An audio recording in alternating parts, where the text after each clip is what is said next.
जयपुर से बड़ी खबर आपको बता दें, आबकारी विभाग से जुड़ी हुई कि क्या राजधानी जयपुर में सरकार को लग रहा है अब राजस्व का चूना।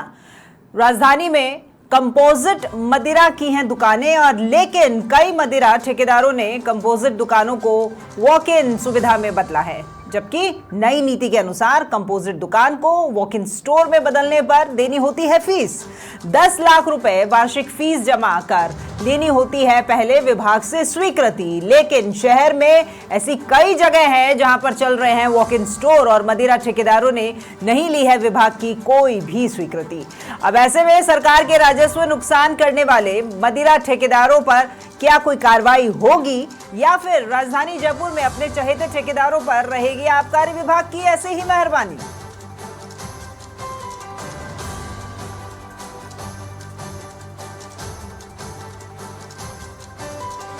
चलिए ज्यादा जानकारी लेते हैं, संवाददाता करण तिवारी हमारे साथ फोन लाइन पर जुड़े हुए हैं। करण, आबकारी विभाग से बड़ी खबर, कुछ स्वीकृति लेनी होती है कंपोजिट मदिरा दुकानों की, लेकिन बिना स्वीकृति ही यहाँ पर जो वॉक इन स्टोर की सुविधा है वो जारी है।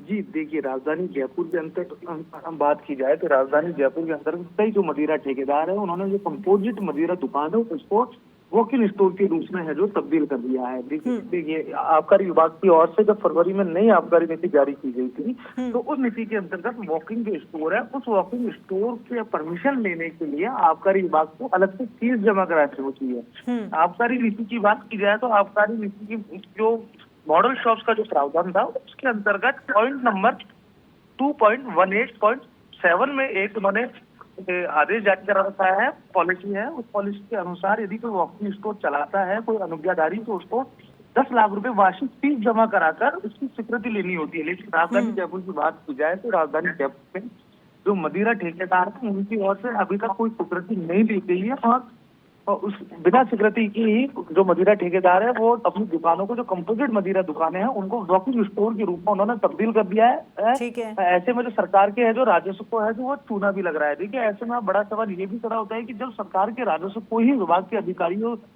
की ओर से चूना लगाया जाए, क्योंकि जब मदिरा दुकान की स्वीकृति होती है तो जो आबकारी निरीक्षक हैं या बड़े जो अधिकारी हैं, एयू लेवल के अधिकारी हैं, उनको सभी लोगों को जाके दुकानों को चेक करना होता है और उसके बाद उसकी स्वीकृति जारी होती है, उसके लोकेशन की स्वीकृति जारी होती है। लेकिन जिनके पास ये जिम्मेदारी है उनको समय समय पर दुकानों को चेक करना होता है कि किसी तरह का कोई सरकार को राजस्व नुकसान नहीं हो, भारी राज्य की शराब नहीं बिक्री हो या कोई अन्य कोई चीज हो रही हो। उन तमाम चीजों को लेकर जिन आपका निरीक्षकों के पास भी जिम्मेदारी होती है उनकी ओर से भी अभी तक इस पूरे मामले को लेकर किसी तरह की कार्रवाई नहीं की गई है। जबकि जो मदिरा दुकान की जब स्वीकृति के बाद उनको जब उन्होंने कंपोजिट मदिरा दुकानों को वॉकिंग स्टोर के रूप में तब्दील करा तो उसकी कई बार उसकी वीडियोस भी आज सोशल मीडिया पर वायरल होती है, लेकिन आपका निरीक्षक है वो सोए हुए रहते हैं। ऐसे में सरकारी राजस्व का जो है राजधानी जयपुर में नुकसान देखने को मिल रहा है।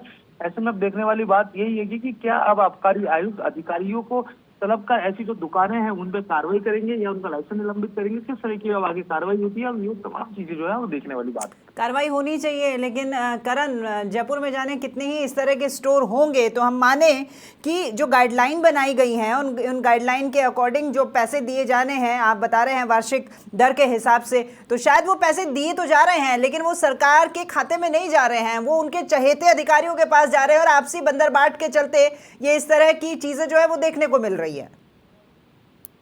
जी देखिए, क्योंकि आबकारी विभाग एक जनता से जुड़ा विभाग भी होता है, क्योंकि वहाँ पे बड़ी संख्या में जो आमजन अपनी शिकायत भी कई बार मदिरा दुकानों के लेकर शिकायत भी करते हैं। लेकिन जो सरकार का एक मोटा राजस्व भी है जो आबकारी विभाग से ही इस समय मिल रहा है। ऐसे में आबकारी विभाग के जो अधिकारी है वो कई बार गलत चीजों का फायदा भी उठा लेते हैं। ऐसे में इनकी शिकायत भी कई बार होती है। पिछले दिनों भी कोटा में एक ऐसा मामला देखने को मिला था कि जो लाइसेंसी है उनकी ओर से अधिकारियों की शिकायत भी की गई थी अवैध रूप से पैसे लेने को लेकर। ऐसे में देखने वाली बात यही है कि क्या राजधानी जयपुर में जब यदि निरीक्षकों के पूरे मामले की जानकारी निरीक्षकों को पता था कि जो वॉकिंग स्टोर है वो राजधानी जयपुर में चल रहे हैं, उसके बाद भी उनकी ओर से कार्रवाई क्यों नहीं की? क्या अब आबकारी आयुक्त जो है पूरे मामले को गंभीरता से लेते हुए क्या उन दुकानों पर कार्रवाई करते हैं और जो संबंधित अधिकारी है जिनको इन पूरे मामलों की जानकारी थी अब उन पर भी किस तरह की कार्रवाई होती है?